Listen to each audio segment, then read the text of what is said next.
آج کی تازہ ترین اطلاع یہ ہے کہ حکومت کا ارادہ ہے کہ ڈیجیٹل رائٹس پروٹیکشن اتھارٹی بنائی جائے اور جو پیکا لا ہے اس کو فردر امینڈ کرتے ہوئے سخت ترین سزائیں دی جائیں وہ لوگ جو سوشل میڈیا پہ ایسی پوسٹ کریں جس کو ریاست کا یا حکومت کا یہ خیال ہو کہ وہ پاکستان کے مفادات کے خلاف ہیں یا وہ فیک نیوز کے زمرے میں آتے ہیں۔ عام طور پر ایسے قوانین جو ہیں وہ بنائے جانے چاہیے، لیکن ایک دائرہ کار کے اندر جن کا غلط استعمال نہ ہو سکے، جو بنیادی انسانی آزادیاں ہیں، جو شخصی آزادیاں ہیں، اس کو متاثر نہ کریں۔ عام طور پر ڈیولپنگ کنٹریز میں ایسے قوانین جو ہیں وہ آزاد آواز کو دبانے کے لیے استعمال کیے جاتے ہیں، اس لیے اس کے خلاف آواز اٹھانی پڑتی ہے۔ یہ سوال اٹھانا پڑتا ہے کہ جب آپ کہتے ہیں کہ 5 سال کی سزا دیں گے یا 10 لاکھ کا جرمانہ ہوگا تو آپ کتنا ٹرانسپیرنٹلی اس پروسیس کو آگے لے کر چلیں گے؟ اگر تو صرف اسی شخص کو ڈھونڈنا مقصود ہو جس نے فیک نیوز پھیلا کر پاکستان کے مفادات کے خلاف کام کیا ہو یا کچھ ایسا کام کیا ہو جس سے پاکستان کی قومی پوزیشن جو ہے وہ انٹرنیشنلی کمپرومائز ہوتی ہو، تو پھر تو آپ کو موو کرنا چاہیے۔ لیکن عام طور پر اپنے سیاسی مخالفین کو دبانا ہو یا آپ کی میڈیا کے ساتھ کسی سے بنتی نہ ہو یا میڈیا پہ آپ چاہتے ہو کہ کوئی مخصوص خبر نہ آئے، تو اس میں ایسے قوانین کا سہارا لیا جاتا ہے اور بندے اٹھا کر کبھی ایف آئی اے لے جاتی ہے، کبھی وہ مسنگ پرسن بن جاتے ہیں۔ تو میں ایسے قوانین کے اوپر بہت زیادہ میرے اپنے ذاتی طور پر تحفظات ہیں۔ یہ جو قانون امینڈ کیا جا رہا ہے اس میں وی پی این کا استعمال بھی اسی کے اندر ڈالنے کی کوشش کی جا رہی ہے۔ تو پاکستان میں پچھلے 8 ماہ کے اندر جو بھی پاکستان کا منسٹر ہے یا جو بھی پاکستان کے آفیشیل فنکشنریز ٹویٹر اکاؤنٹ استعمال کر رہے ہیں، سب ٹویٹر پہ پابندی کے باوجود وی پی این کھول کر تو اپنی ٹویٹ کر رہے ہوتے ہیں، بشمول پرائم منسٹر آف پاکستان۔ تو کیا آئندہ جب وہ وی پی این کھول کر اپنی ٹویٹ ڈالیں گے تو کیا اس پرائم منسٹر کو پکڑ لیا جائے گا؟ یہ کچھ چیزیں آپ کے سامنے رہنی چاہیے، پھر آپ کو ایسی قانون سازی کرنی چاہیے۔ تو قانون سازی ایسی مت کریں جو لوگوں کو سانس لینے کی ایک آزادی دستیاب ہے اس کو ہم سلب کرنے کی کوشش کریں۔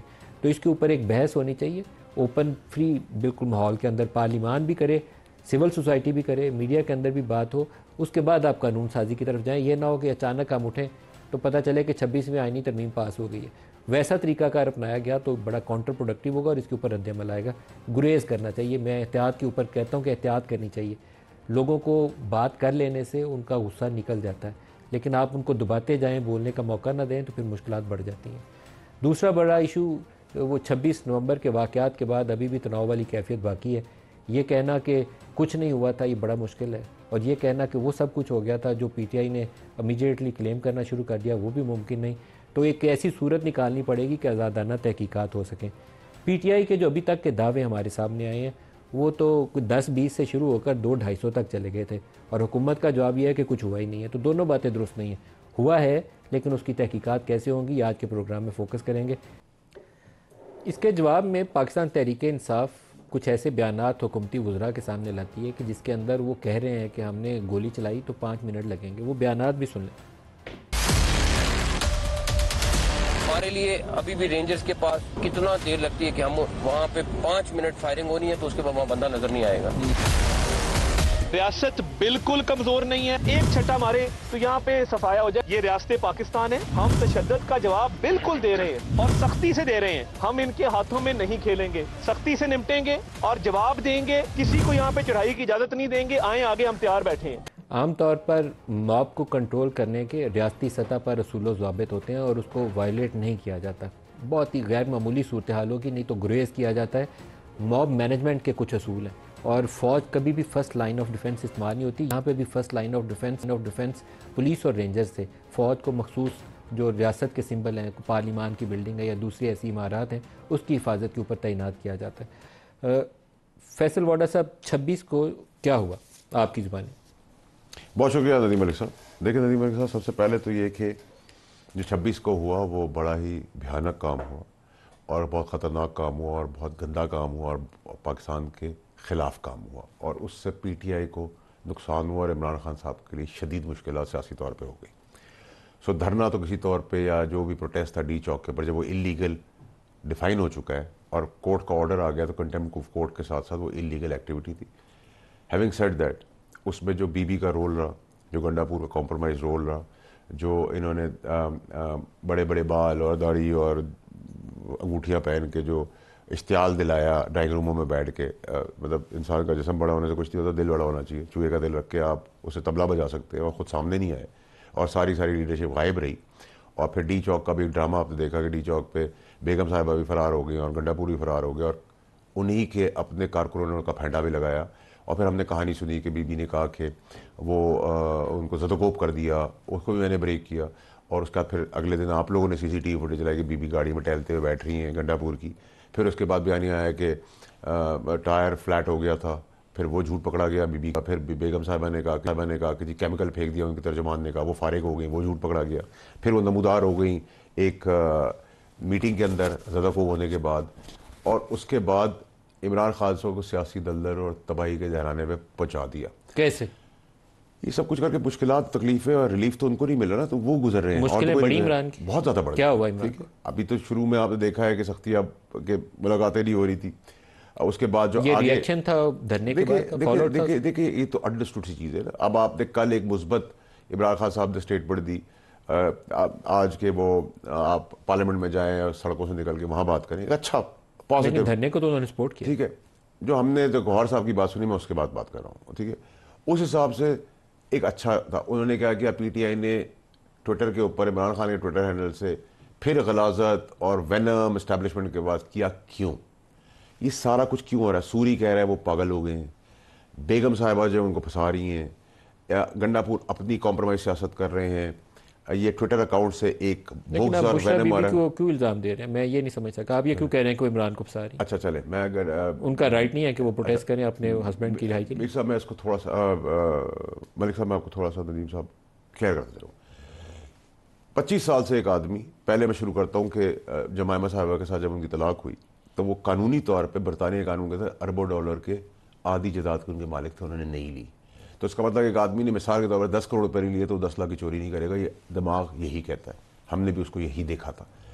پھر 2018 کے بعد توشہ خانہ ہو گیا, گھڑی ہو گئی, گوگی گینگ ہو گیا, یہ سب چیزیں بی بی کی اور ان کے بچوں کو بینیفٹس ملے, اس کے ہمیں نہیں ملے, نہ بچوں کو ملے نہ عمران خان کی بہنوں کو ملے.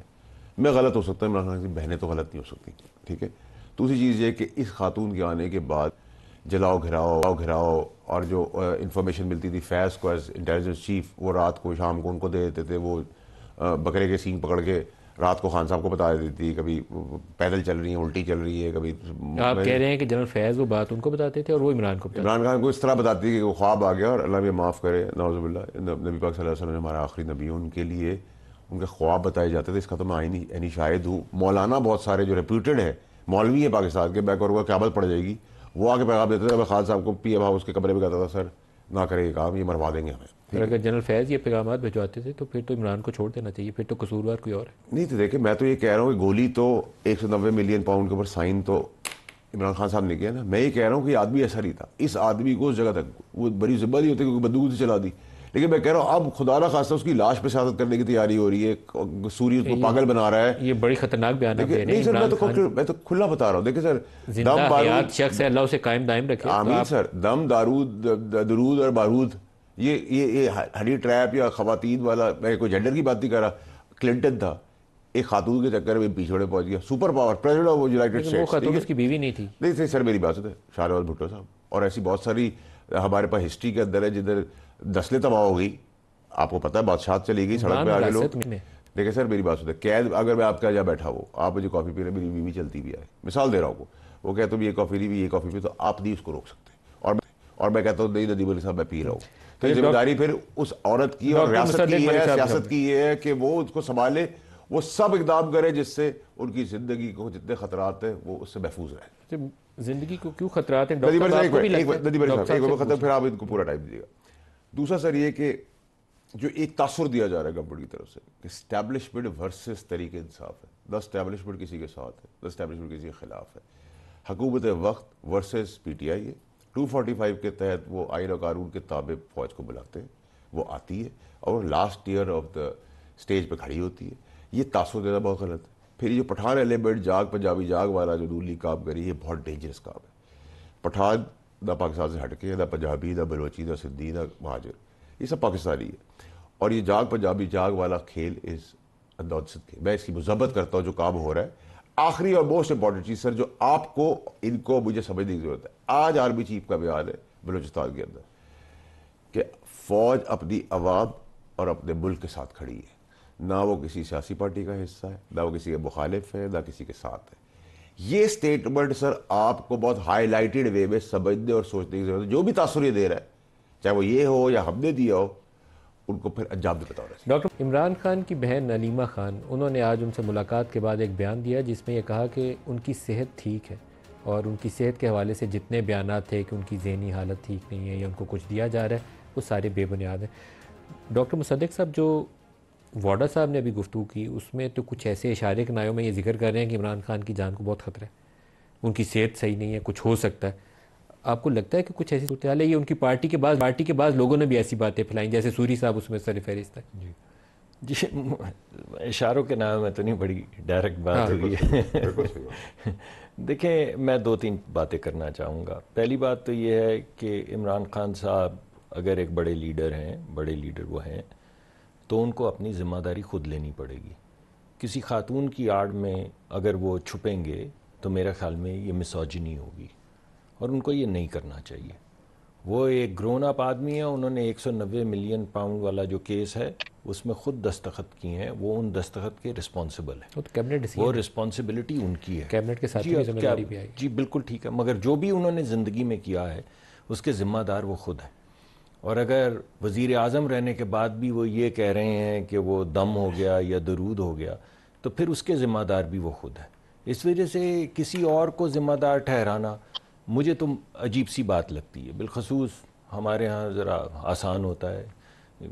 تو میں اس بحث میں نہیں پڑھتا، لیکن مجھے یہ لگتا ہے کہ if he's a statesman he should stand up. لیکن آپ کے خیال میں ان کی جان کو کوئی خطرہ تو نہیں؟ میں آ رہا ہوں ادھر. یہ پہلی بات ہے جی. دوسری بات یہ ہے کہ اگر فیض صاحب کے کہنے پہ یہ سارا کھیل ہو رہا تھا تو پھر دم درود سے تو ان کو کوئی نقصان نہیں ہوگا. پھر تو کسی اگر زندگی کو نقصان پہنچانا کی کوشش کی جائے گی تو وہ تو دم درود سے تو نہیں ہوگا نا بھائی. اور اگر وہ جیل میں کوئی ملنے جاتا ہے تو پھر جیل کے اندر کیمرے لگے ہوئے ہیں، جیل کی کسٹڈی ہے، تو میں نہیں سمجھتا کہ ان کی جان کو کوئی خطرہ ہے. جب تک تو وہ کسٹڈی میں ہے تب تک ان کی جان کو کوئی خطرہ نہیں میرے خیال کے مطابق جی. اور میں یہ سمجھتا ہوں کہ اس بات سے بھی ایک ہوتی ہے، اب ساری جو گفتگو ہوئی آپ جانتے ہیں کہ ابھی ان کی بہن نے آج انٹرویو دیا ہے، اس میں بھی انہوں نے کہا کہ خان صاحب جانا چاہتے تھے ڈی چوک.